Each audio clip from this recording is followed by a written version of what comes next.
Good afternoon, ladies and gents. A very warm welcome, to another AQ Market Sessions, and this afternoon on a bright sunny Tuesdays, we have definitely a very exciting session.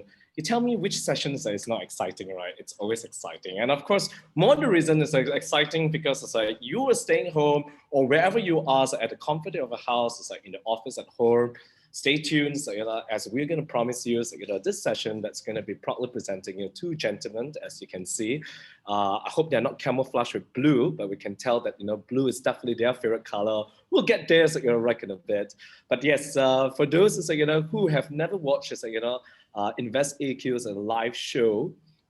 Invest AQ is it's an investor relations platform that where we help clients to maximize their market presence to the right and relevant investor community and helping entrepreneurs to be connecting to the right investment community. And for those who have been tuning in to AQ Markets live show, we thank you for your continuous support, for staying tuned with us as we promise to always bring the best of the best content, and of course bringing on the renowned and prominent entrepreneurs, possibly to impact and to give you a 2 cents worth of the insights of how a business marketplace is. Now, for those who have watched the previous shows, we had a very outstanding record of 300 over viewers on a SPAC market. And today, we are going back to something that where it's relevant and also relatable to everyone, especially in Malaysia, that possibly every Malaysian that I know of will possess their own vehicle. That's right. That's what I'm talking about. It's automobile today. So today's session is going to be filled with testosterone levels, because it's like when it comes to automobile, it's all about fully charged on speed. But we're not so much on that. It's really more about keeping things organized, keeping things in a right way, and manage all your automobile matters within fingertips in one single app. So there it goes, ladies and gents, a very warm welcome to serving towards a sustainable mobility. My name is Arthur Tan, the co-founder of Invest AQ, for those who are not quite sure. And together, with our two gentlemen from SERV, we bid you welcome to this session. Now, I can totally relate to today's session. Urbanites like ourselves, living in a fast pace, with so many tasks to complete achieve every day.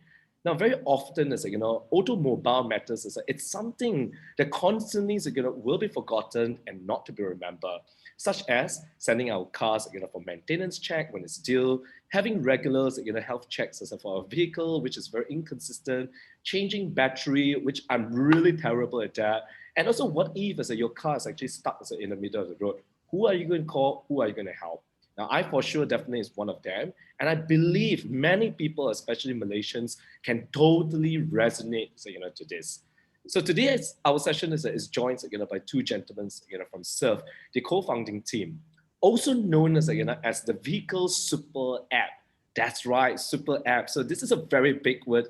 I know in tech scene, it's really something every single tech platform, tech companies will want to move to. Now, if we look at it as a super app, basically it will able to solve, manage, and organize all your automobile members. But what's really interesting is all this is within a single app and also within a fingertips as well. Now, so end users like ourselves and also service providers like mechanics were able to now experience as a service on the go and also drive to in workshop location.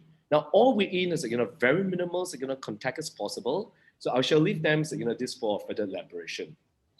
So SERV, it's not a startup company, which also means that it has no startup risk. Now, it was founded since the year 2017. SERV has grown as the business by leap and bound when we talk about profitability and revenue.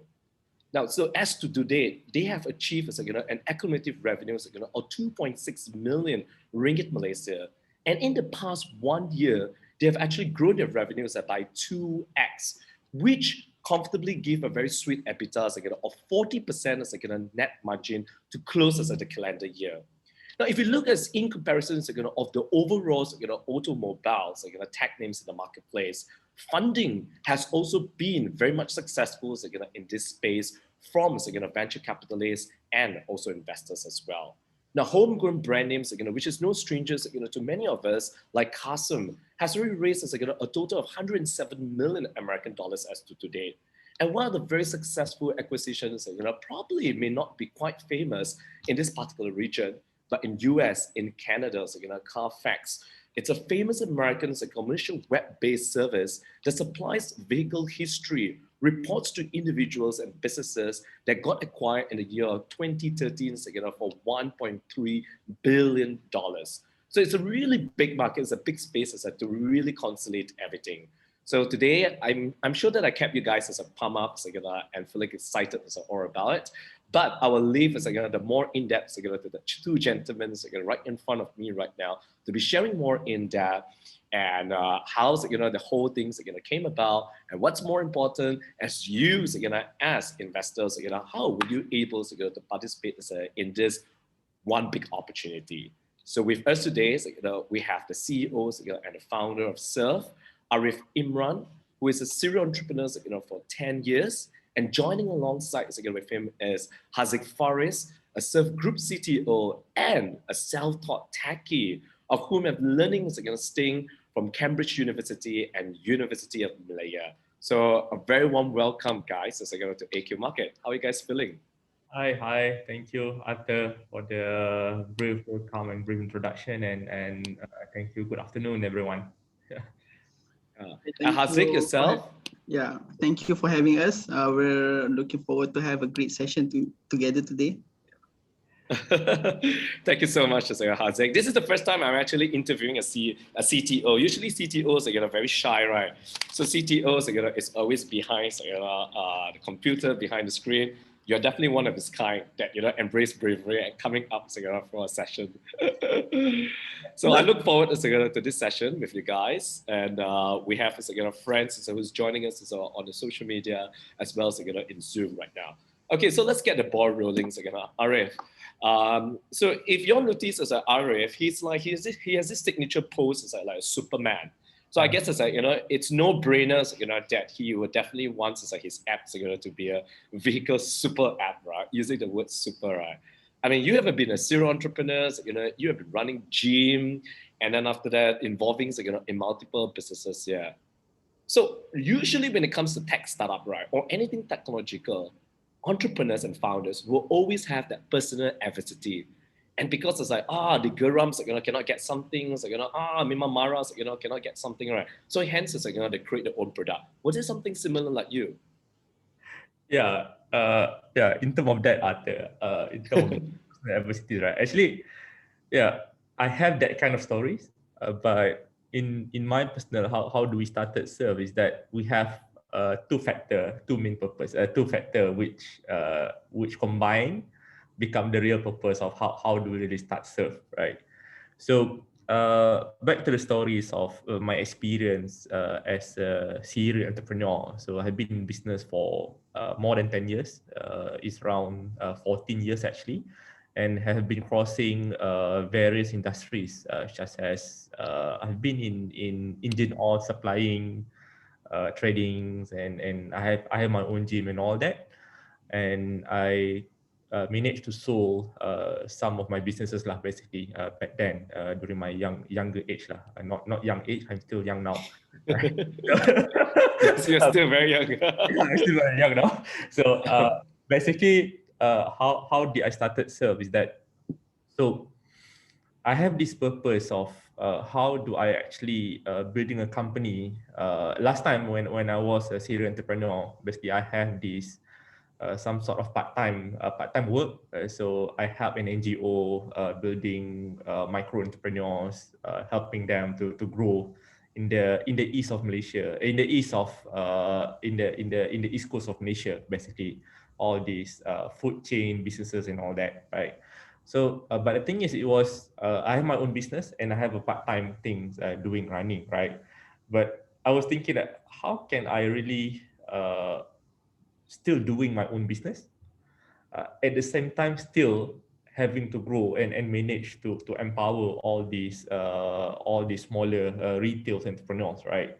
And how do I do it at scale, right? So that was my thinking in the beginning, and then so to build it at scale, of course, at that time there was all these news about this technology platform like Grab, Uber, Airbnb, and all that. How do they manage to bring up the economy, microeconomy, by building a platform that company also grow, can emerge to be the biggest winner, one of the biggest winner, but also empower all these small entrepreneurs. So that was how it actually started. That sparked my thinking about, okay, maybe there's something wrong with the way I was doing business. So maybe I should look into, okay, building a company that focuses on technology so that I can still doing my business. I still keep doing business, and I can still keep doing things that I love, which is to serve all these micro entrepreneurs and all that. But I can do it in sustainable way, and also in an impact, in a more impactful and scalable way, right? So SERV exists at the beginning. It was incorporated with the main purpose to serve people through innovations, by bridging the people and the technology. So how do we actually build any like relevant or meaningful solutions as intermediary between all these people and also technology? That's why however we position ourselves, it is always about a two-sided marketplace, right? It's about not just the end users themselves, the end-to-end experience of customers and all that, but we also always look at how do we actually bring an inclusion to all these small businesses into digital inclusions and all that. So that's how it was started. But why automobile? yeah, so why automobile is that me myself have my own like experience, like all these adversities experience, right?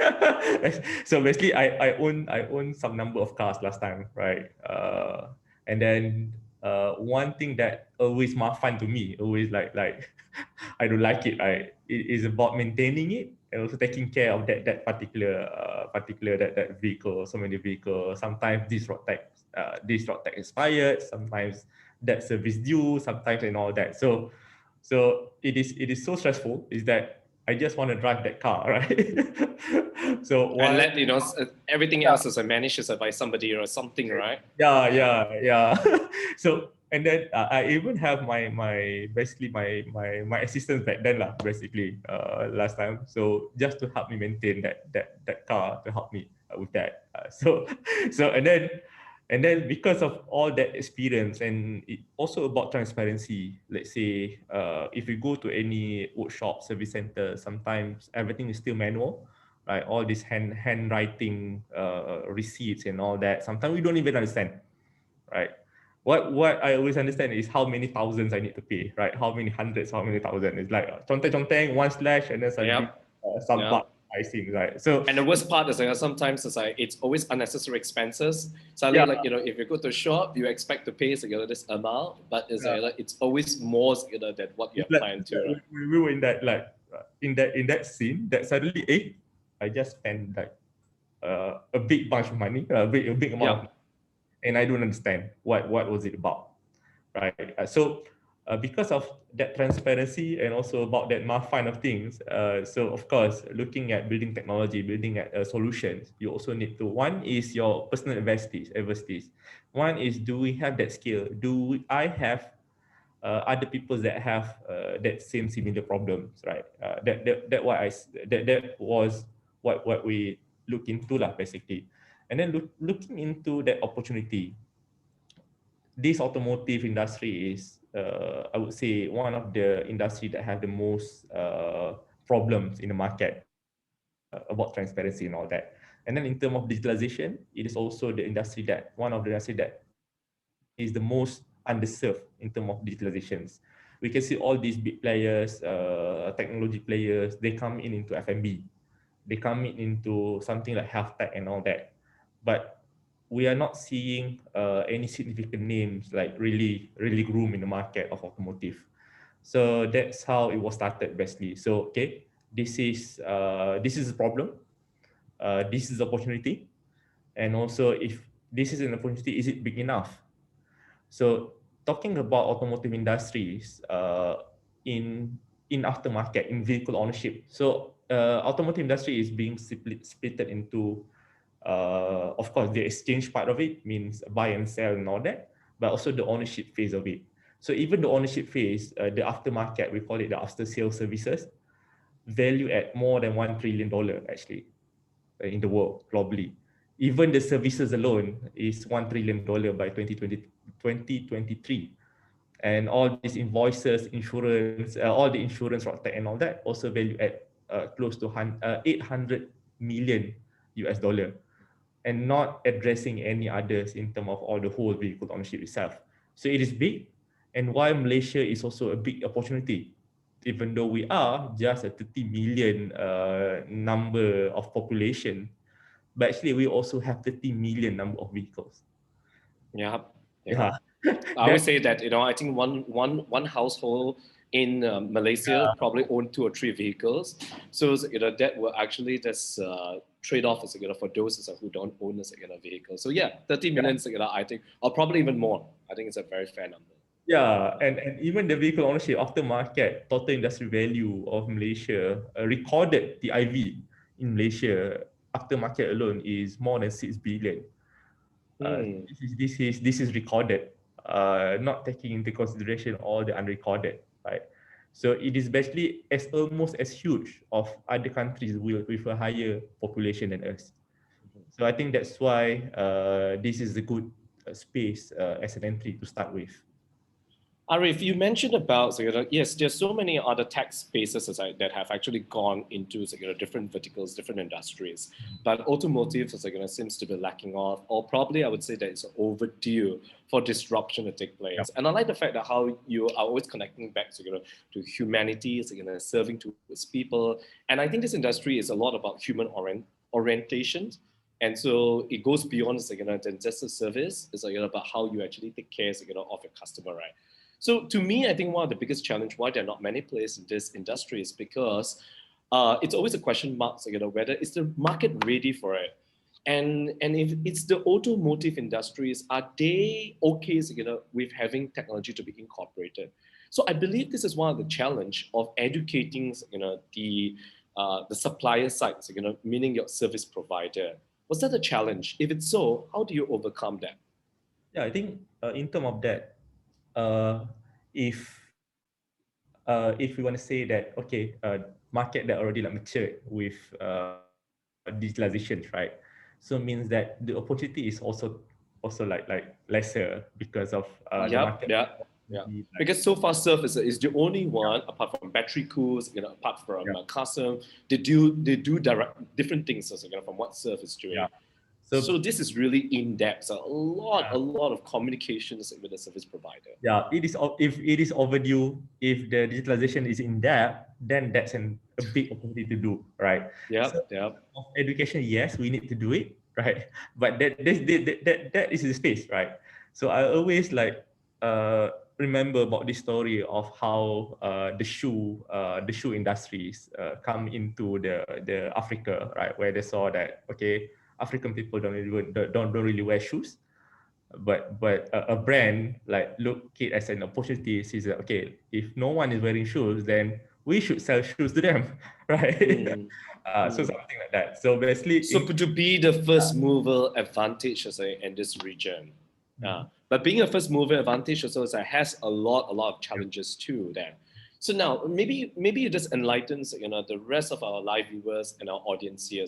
I mean, SERV has a big purpose. I mean, apart from serving people, you want to achieve sustainable mobility. Now everything looks good. Everything looks flowery. You have also achieved your revenue record, so it's very well validated. Now, just for everyone's benefit, what does SERV? What are the value adding services for SERV users? Just for the users first. So I think what we provide is the end-to-end vehicle ownership experience, right? So we call it a digital vehicle ownership experience. Mean whatever you do to your vehicle and with your vehicle, basically can be accessible all from one app. Not just the services that we provide, but also you can actually save your vehicle in terms of all the profile. We treat every vehicle as they have their own persona. Means you can save it there. So all the profilings, records, whatever The you receipts, the invoices. I was like, yeah, I always it's always everywhere around my car.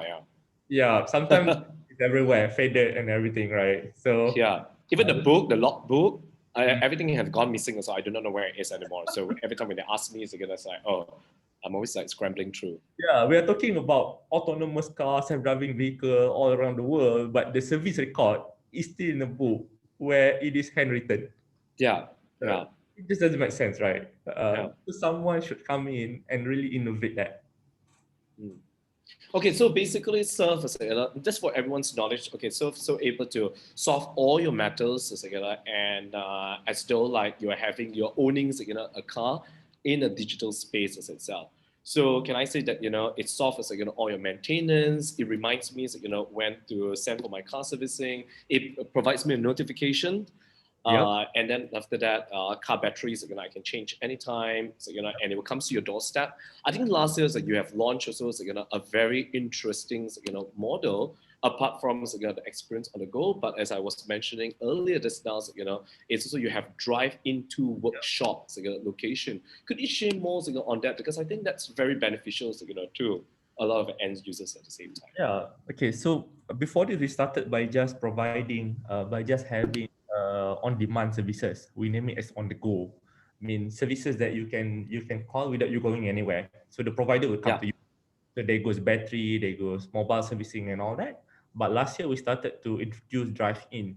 So because of a lot of customers, a lot of users, our users, consumers and all that asking for, why can't I have the same records if I go to my own like neighborhood workshops?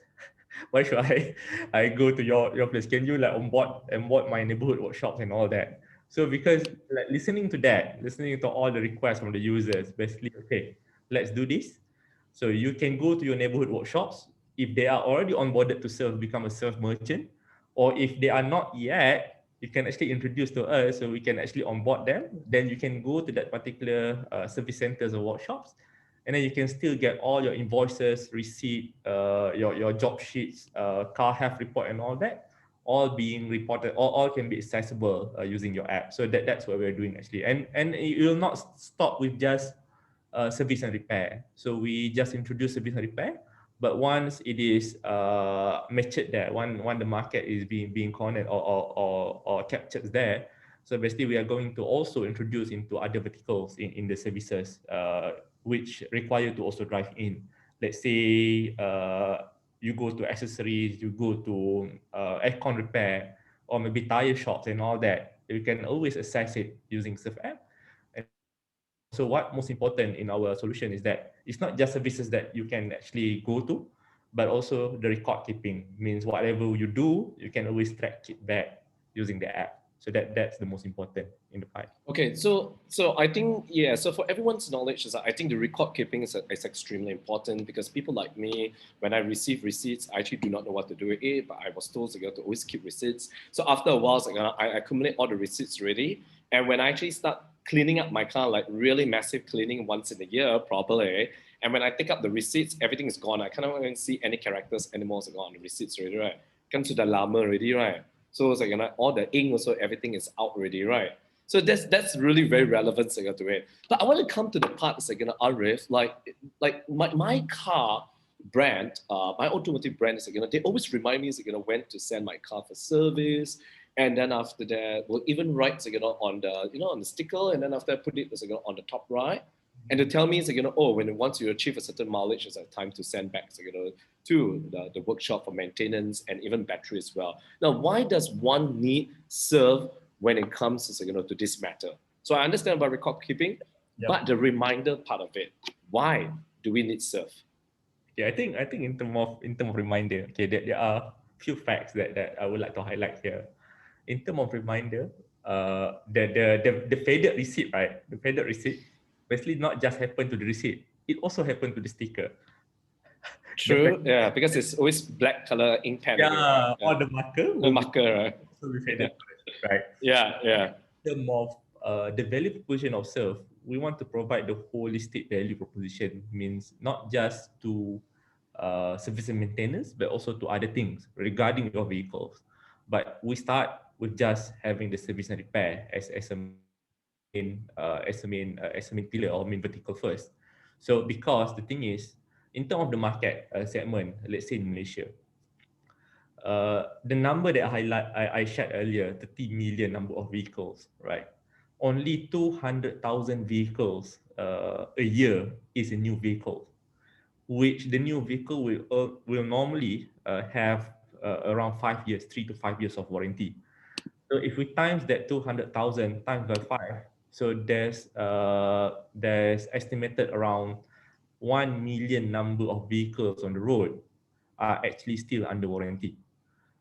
So the people that actually just go to the authorized service centers and all, right? So basically just 1 million in terms of, so you are one of the 1 million number of vehicle owners, right?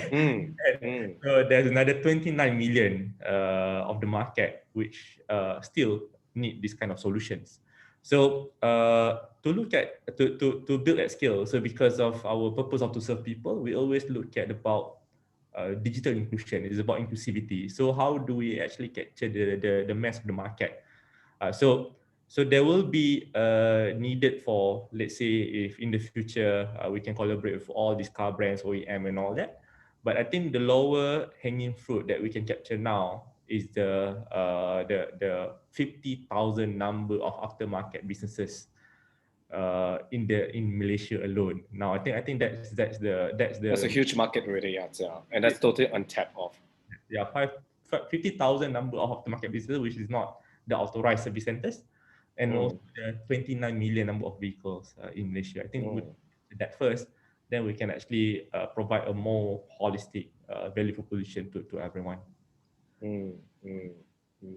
All right, yeah. Arif, I believe that you have something in store for us. Would like to share with us a more in-depth about what SERV does and how SERV impacts the industry itself, and more importantly, that how it really makes a big difference to the end consumer. Over to you, Arif. Yeah. Oh yeah, thank you, Atta. So I would like to share my screen. In this case.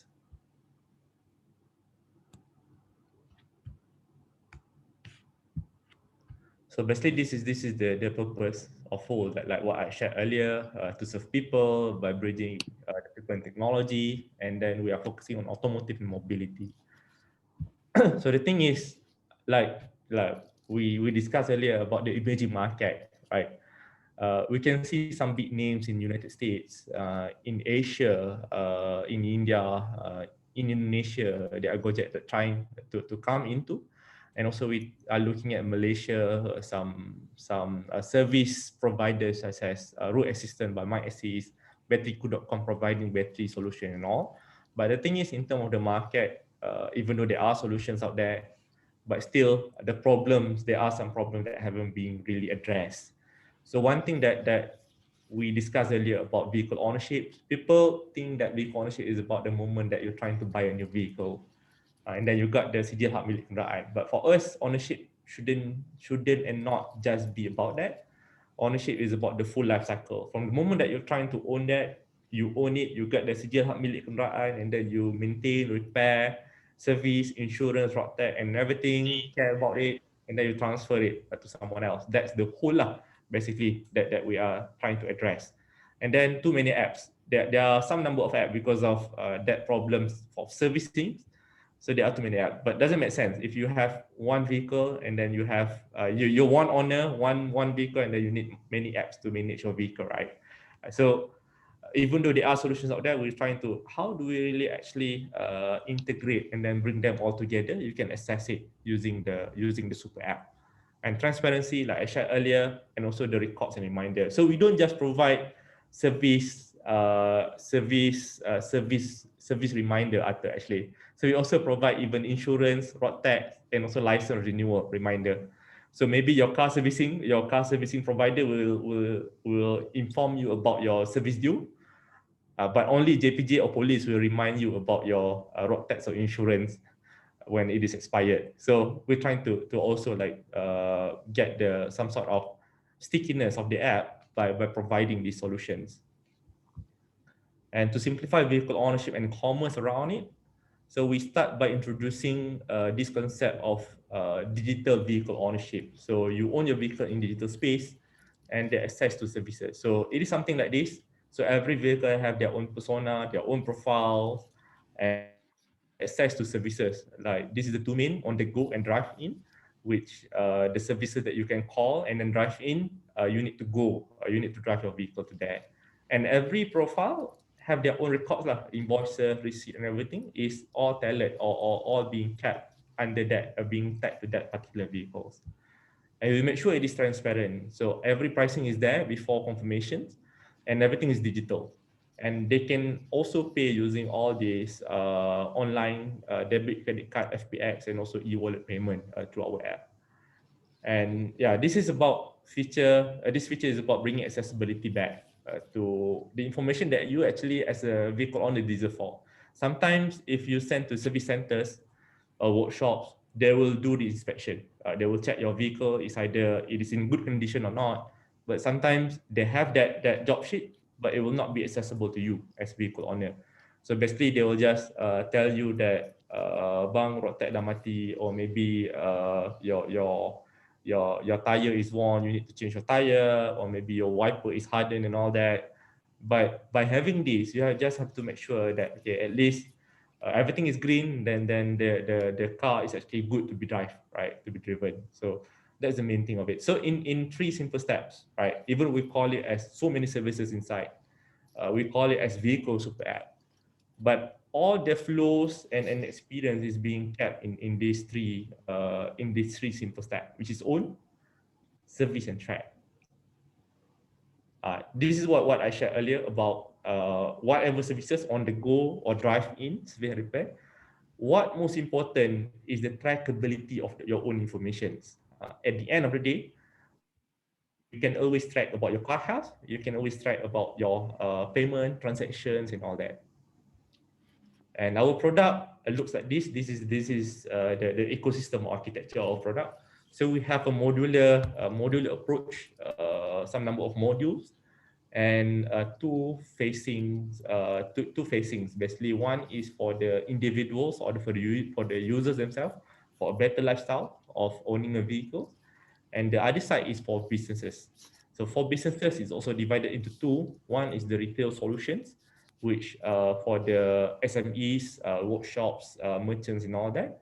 And also we have enterprise solutions. This is for the enterprises, for the corporations that want more customizable solutions. They want the same module, but they want customized solutions, and then they want more impressive or comprehensive data management. So we provide these enterprise solutions for them. And the way we charge, the way we make money is also very different from typical startup. So that's why, like Arthur said, we are not like any startup. Basically, if we are a startup, so normally we are pre-revenue at this very beginning, but we managed to find a way that how do we actually be profitable and also be sustainable, even though we are chasing for the scale or chasing for the growth, right? People know that normally if B2B2C or B2C will take some time to reach to profitability, right? Because they want the scale of the market, right? If they charge people so expensive in the very beginning or charge subscription in the very beginning, they will not be able to corner the market to achieve the scales. So it is needed to be freemium, it is needed to be transaction basis and all that. But how do we be profitable? How do we be sustainable by having that? So that's why we introduce we kind of strategize our revenue stream into a short-term and mid-term and also long-term. Long-term, I think, is still far from now. So what I would like to share today is short-term and middle-term. So the short-term is whatever that we can achieve now, whatever monetization that we can achieve fast and also profitable way. And the midterm is basically what we want to achieve in the longer term kind of subscription and all that. So in a more stable way. So that's how we divide the solution. That's why we provide all this customization as well, and also we have transaction basis, and we also provide training to certain merchants and all that. So that while chasing for the growth, while chasing for the inclusion of the market industry, we can still be profitable, even at the very beginning of our company. So reviews have been amazing, and then we managed to cater the market. Yes, like I shared to Arthur earlier, it is the mass market. It is we are targeting the mass market. We're also targeting the millennials who are tech savvy and all that. But the thing is, even though we are focusing on that market, we are not means we also have some users that come from different generations, more senior users. We also have that proof the validity or the validation of our solutions, and also the validation of the mobile friendliness or user friendliness of our solutions. So we have Antinarima here as an example. We are in Boost app. This is a collaboration with Boost. If you open Boost, basically the service on the go in Boost app is being connected to our platform. So all the providers that will come to you is basically a provider that on board to serve platform. And we have collaboration with Grab. This is to provide drivers benefit to e-hailing drivers. But we didn't just stop with Grab. We also have some other players like Maxim, EasyCab, Rodeo, and advertisement startups involved in e-hailing and all that to provide some kind of benefit to their drivers. And we work a lot for collaboration. That's how we managed to keep ourselves very lean, right? Even though we achieve the growth, but because of these collaborations that we are bringing into, because we want to maintain ourselves as a platform. So we are not a competitor to any solution provider, as in service centers. We are not competitor to workshops. We are not competitor to road assistance providers and all. So basically, we want to remain as a platform that have various modules that can cater and onboard all these platform into one, so that we can actually provide a holistic value propositions to the vehicle owners themselves. And growth also have been amazing. So we managed to achieve like 10 to 40% growth. And we have more than 12,000 number of users with 9,000 number of vehicles now in our inventory. And we have more than 300 merchants onboarded. This is within few months. And we are targeting this year, we're going to onboard at least 2,000 number of users. And like we shared earlier, we are not that losing money kind of company. So we have been keeping ourselves lean and manage our cash flow like super duper carefully, even though in last year, like 2020, it's pandemic, PKP and all that. So that's allow our EBITDA to achieve like more than 30%. Basically, last year, it is at more than 10x EBITDA growth year on year. And we have generated more than 2.6 million ringgit in income for this past 3 years. And we won some recognitions, accolades, not just in Malaysia, also in Korea. We were the most creative startup among ASEAN and Republic of Korea startup in the 2019 Expo in Korea. And so because of having built this company for 3 years, so we are actually a growth company. We have a subsidiary, which is Reka, that we park all the B2B or bespoke customized solutions are all being parked there under Reka. And the B2B2C, the retail facing and consumer facing solution, it is all still being directed to the holding company or the transaction being operated there. And we have a JV agreement. We have a JV arrangement with a company, a US entity, a US co-founder in the US, which the SERV app and SERV merchant is going to be rolled out in the US as early as this year.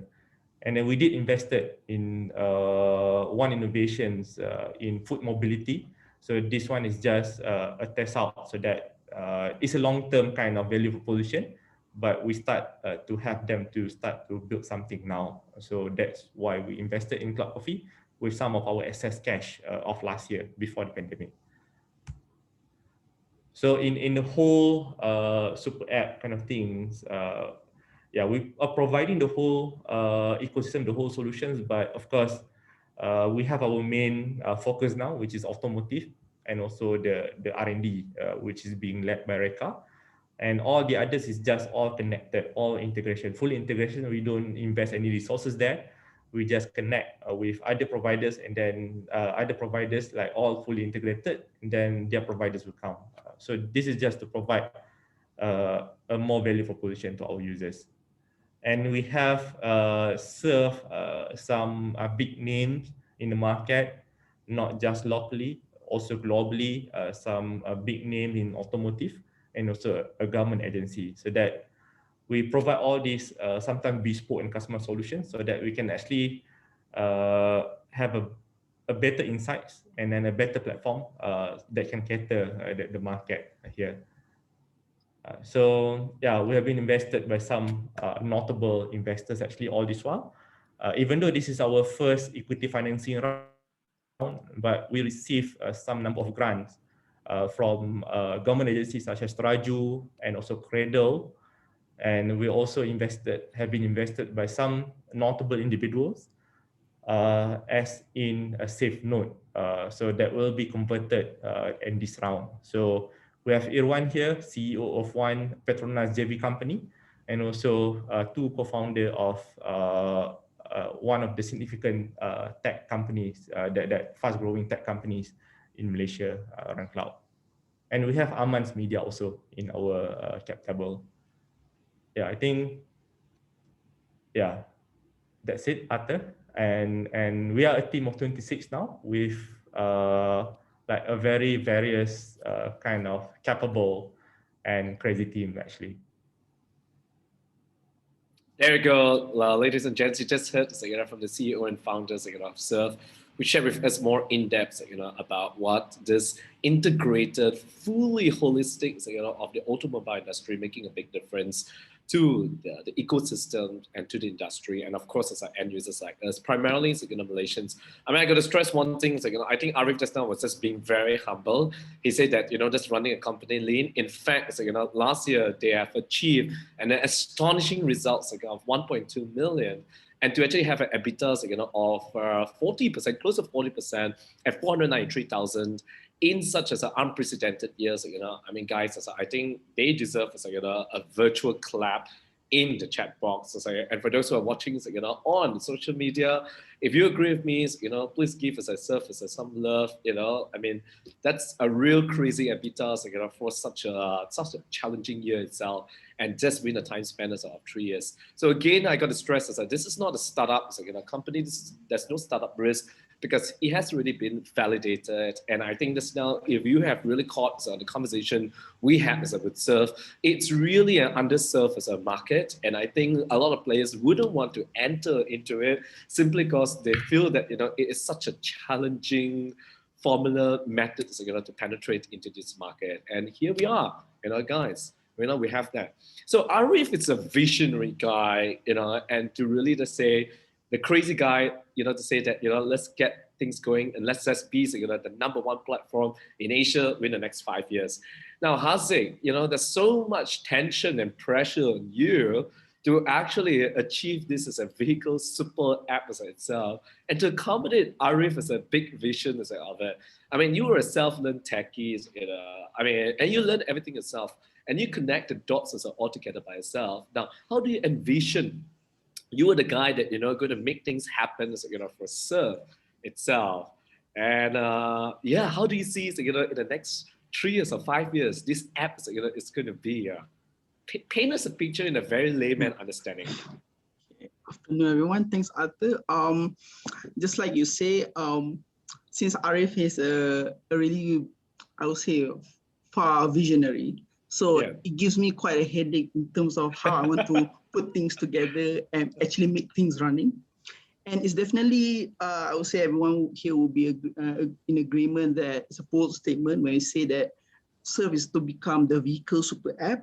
It's a really bold statement. And we at SERV, we understand what kind of weight that carries when we say that that's our aim.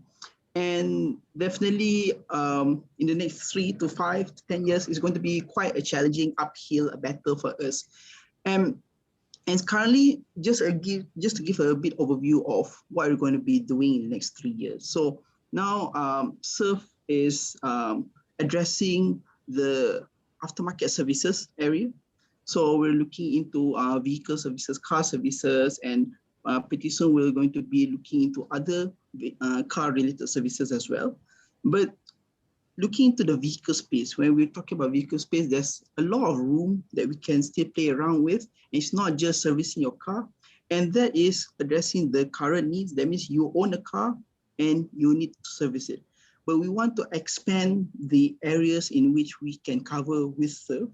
And this also include before you can get your car as well. So now we are looking into pre-purchasing of vehicles, purchasing cars, and then looking towards after, let's say after you have your vehicle, let's say you want to buy your vehicle and then you buy and then you service, and then looking towards the future, you wanted to, let's say, change ownership, sell your car, and that's also another area that we're looking to, completing the vehicle chain, the vehicle life cycle, and that's what we call the vehicle ownership management system. This is where the full cycle of just the vehicle segment. And this is going to be, I would say, a bumpy ride, because there's a lot of things that we need to do in this area, and vehicle space is definitely, since it's underserved, like Arif mentioned, so there's a lot of digitalization that we need to do, and this is not the most heavily tech invested type of industry. There's a lot of brick and mortars around there, and this is where the challenges comes in.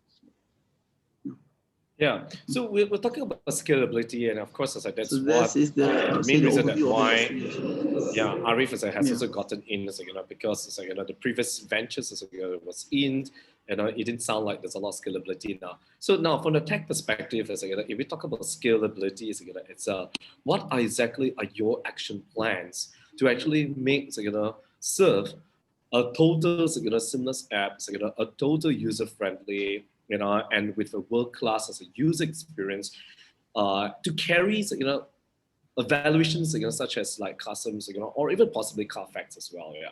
So what do you plan? What do you intend to do on that? So I guess with any tech-based products, is definitely scalability is always the main thing that we need to look at, need to focus at.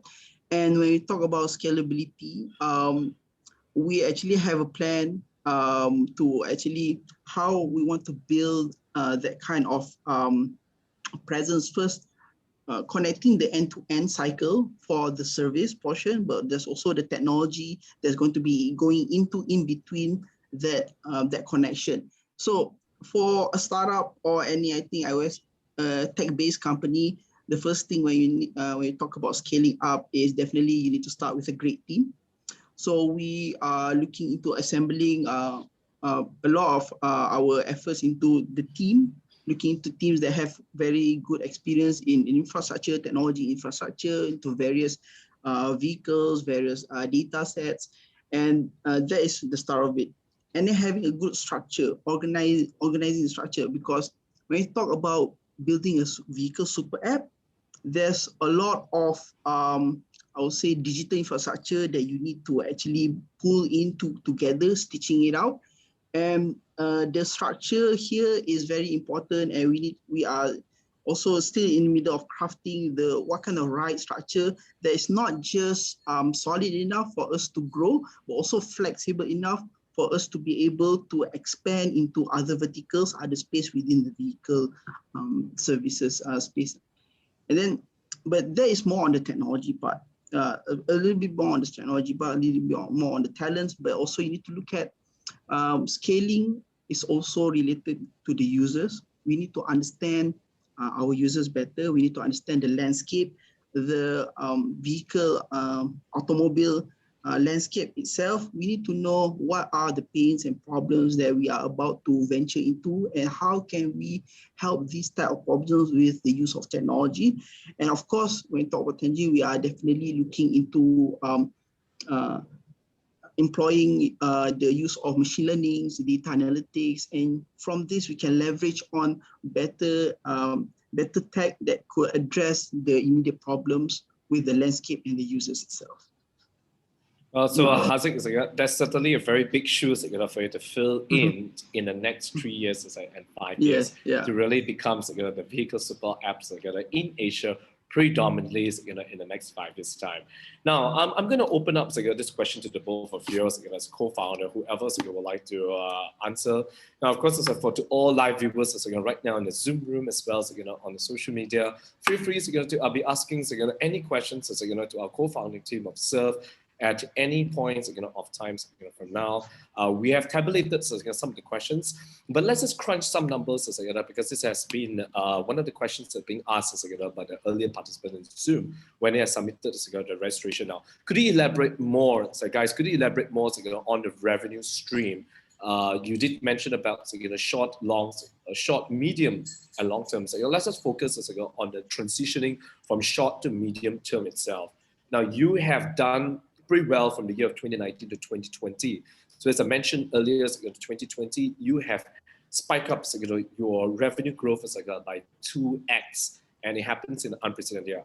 How did that happen?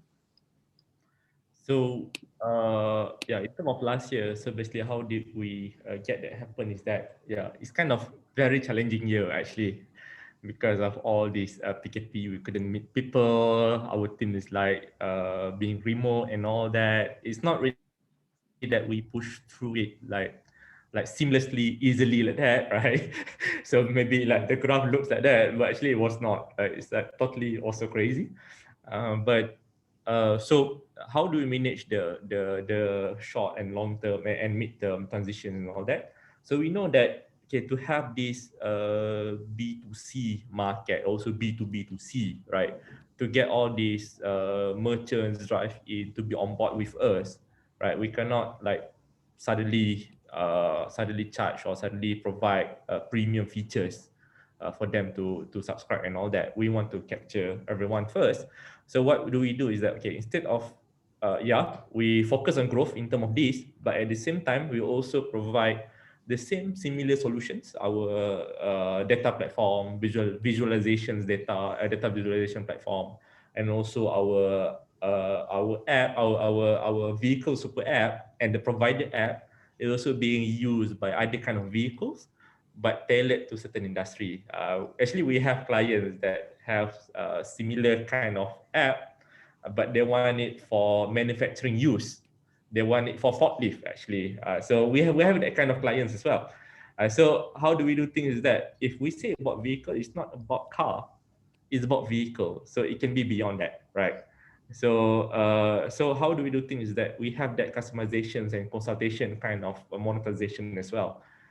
So that's why even though last year was 1.2 million revenue, but I would say around 70 plus minus 70% was actually still B2B. And then we have that 20 to 30% is the B2B2C segment. But of course, we always know, we all know that the retail, the mass market is always bigger, but the B2B or enterprise solution, it is always the early profitability way. So to get this hybrid kind of at the end of the day, so you can see all these big tech companies, right? They have these two kind of balance with each other, right? So we also implement that. So instead of just push for growth, so B2B2C, we can just push for growth, give it freemium, give it just charge per transaction so that we can really capture and corner the market. While at the B2B segment, this is the way or the source that make us maintain profitable. So that's how we actually manage the short term and mid term kind of. And that's what we are here for. So you're raising money, of course, on an ECF as a participation. Kudos to that. I think there's no better time. I mean, it's validated, so it's transacted, and of course, as what you say, the B2C market is certainly bigger than B2B, but which comes also, with money it's needed to serve the B2C market, right?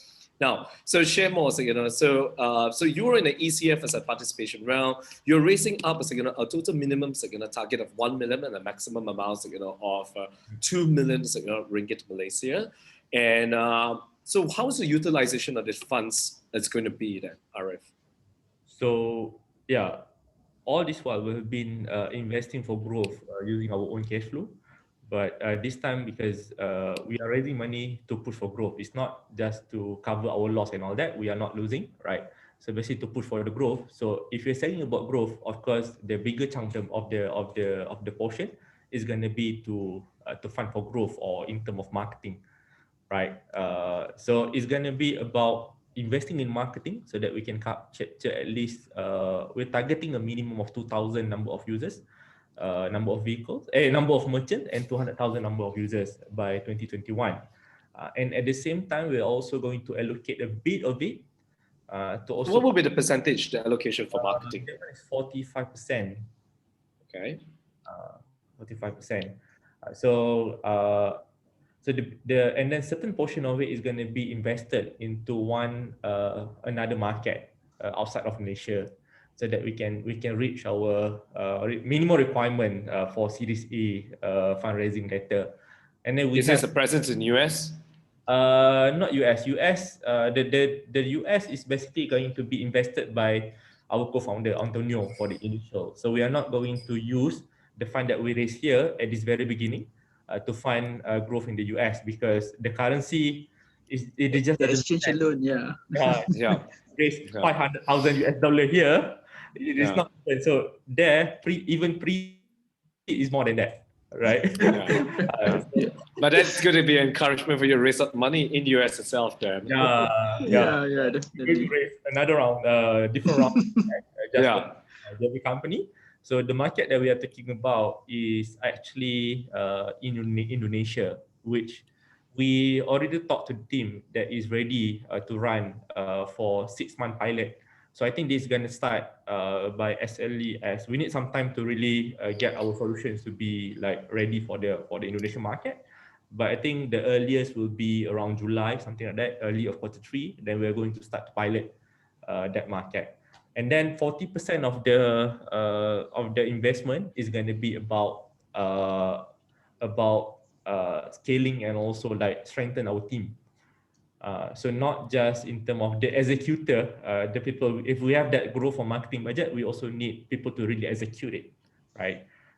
So that 40% portion is for it, and then not just executing the marketing, the growth, but also to execute and then to have to upgrade strengthen our team basically in terms of technology and everything. So that is the 40%. So Arif, in short, so you have 45% into marketing, and then 40% into expansion, and also team expansion, and the other 15% is it's for the new market expansion, opening up the Indonesian market itself. Now, Arif, could you just walk us through, very quickly, in the next 3 to 5 minutes, on as an ECF investor, how can I participate, and what are the opportunities am I going to get? And what is the investor offers, from your ECF SERV? All right. So this is comparable market. I think Arthur has been highlighting it about this, right? So there are some big names in this region, basically like CarSome and Caro. But we're seeing that a space of automotive data and also a space of aftermarket services, there's no like significant name in this region. That's why we're entering aftermarket services. But we're aiming that with the capture, the consolidated data of all these businesses, even the behavioral, even the car health and all that, and we can actually we can eventually evolve into becoming something like CarFax in the US. So and also a full data platform. And so this is the visions, right? Like Arthur shared earlier, is about not just championing local market. We are aiming for the global market, and we are actually aiming for big we are aiming to be the leading platform. And so we have a very clear roadmap. So we can be profitable, like even we were profitable all this while, having 2 years profitable. But the thing is, if we just scaling or investing our own cash flow or from our own balance sheet and all that, I think we will not reach to the level of to be the leader in Asia or globally, right? Per se. So we have a very clear roadmap in terms of how many rounds we are raising and all that, and then we really want to push this company into IPO to $1 billion kind of valuations, not just like very typical or small kind of IPO. So we want to push this. It's not about getting acquired in the meantime and all that. We want to be that global player, which in future can be the one company, the company that starting to acquire and investing into other solutions and all that. And so we are raising this round basically to achieve what I shared earlier, to strengthen our presence in the Malaysian market and also to have a pilot in another country. So that's why we are raising for this growth. And this is what I shared earlier as well. So we're raising 18 million ringgit pre-money valuation. We are raising a target of maximum 2 million ringgit for this round. And so, but that 2 million ringgit is also not, we actually are live on Pitch In on ECF equity crowdfunding platform. So that 2 million ringgit can be divided, can be split into a smaller ticket size, which is as minimum as 1,800 ringgit per block. So it can be 180,000, it can be 1.8 million and all that. But you can also enter at the amount of 1,800 ringgit minimum because of the ECF. And if you are keen into investing a bigger kind of ticket size, so we have some extra shares that we will provide to you if you invest 18 million or 10 blocks, or maybe 50 blocks, or maybe 100 blocks. So we can give some extra shares, which is up to 10%. And if you represent a group of investors or investment holding company and all that, we are happy to arrange for for a discussion, for certain negotiation and all that. And okay, this is, I skip this one.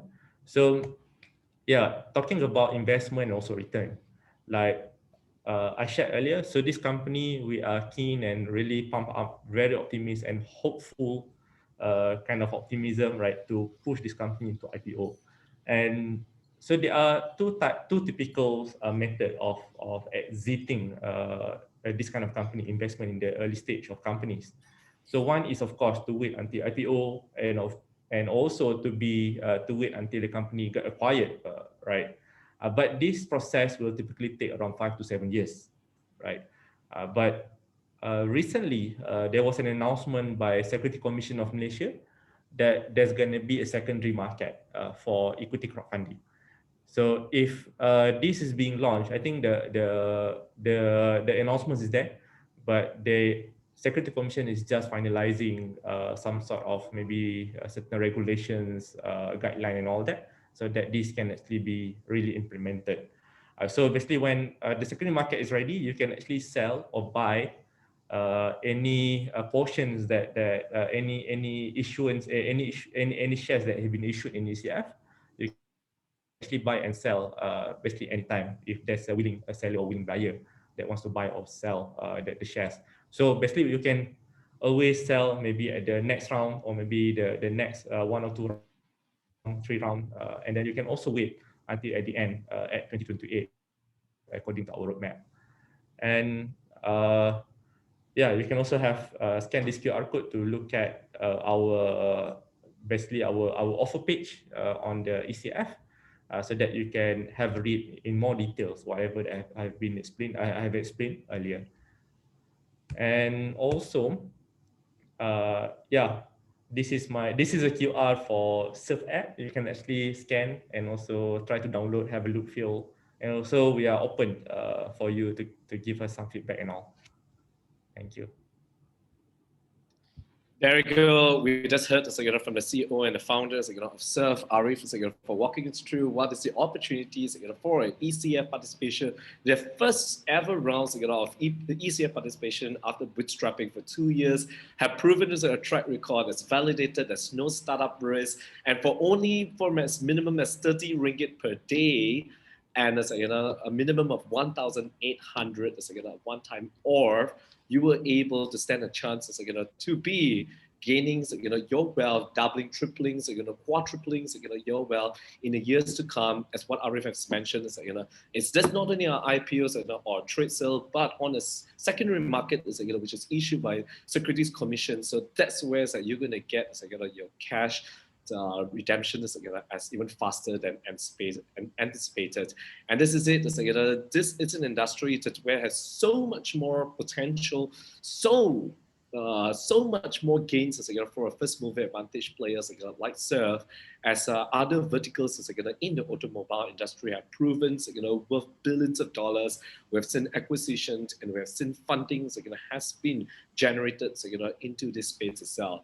Now, if you haven't downloaded your app, seeing is believing, experiencing is believing, and the only way to know whether service is truly serving you, serving your needs, the only way to find out, download the app and add on more users.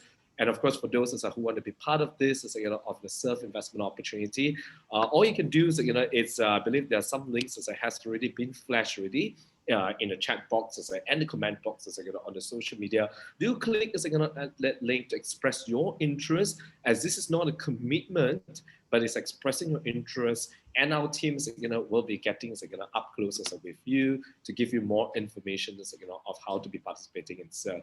Now, so with that, for those who register but unable to make it, do not need to worry. There will be also a newsletter to be sending out to you to recap this has happened. And of course, this video will also be uploaded on InvestAQ's YouTube channel. So catch it at the comfort of your space. With that, once again, Arif and Haziq, thank you so much for being here and sharing your insights about SERV. It's a very interesting market. It's a very interesting industry that you are in, and there's so much more to do. I wish you best of luck, guys. Right, thank you. Okay, and thank you. May you get your 2 million as soon as it's possible. Yeah. Thank So you. you're able to scale up and ramp up. So yes, then after that, Haziq will build this as the vehicle super app there. So with that, thank you so much once again. Thanks to all viewers on Zoom and also on social media as well. Thank you very much for tuning in live. And for those who miss it, do not need to worry. You can always watch the replays at YouTube or watch it as we will be blasting out a newsletter to you. So with that, thank you very much. All right. See ya. Okay, see you. Thank you, everyone.